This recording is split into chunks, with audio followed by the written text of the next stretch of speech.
Hello everyone! So for today's video ay may i-share ako sa inyo kung paano maging mapabilis yung pag-translate mo sa lingwahe ng boyfriend mo or girlfriend mo na foreigner. Char. And gamit lamang yung keyboard sa cellphone mo. At hindi mo na kailangan pumunta sa translator ng app at hindi mo na din kailangan pang pumunta sa Google para mag-type ka doon ng lingwahe mo na ita-translate mo sa boyfriend mo or girlfriend mo at ika-paste sa inyong pinag-uusapan at para ding mapabilis yung pagta-type mo sa boyfriend mo or girlfriend mo.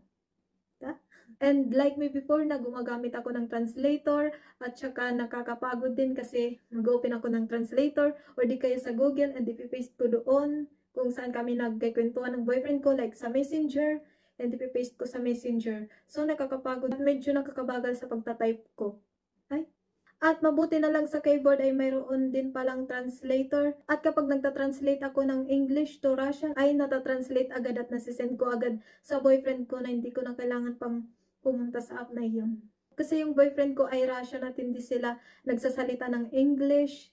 Kaya need ko din mag-adjust ng lengguwahe niya kasi hindi pa siya dati marunong mag-English. Pero ngayon, mabuti na lang marunong na siya mag-English at hindi na namin kailangan pang gumamit ng translator and yes. So, ito na nga at pumunta muna ako sa Messenger kasi dito kami nagkikwentuhan ng boyfriend ko. And sa gilid na ito, and then click the translate. Oh, for example, English to Filipino or English to, or kung ano yung, like kung Chinese siya or French or blah blah blah.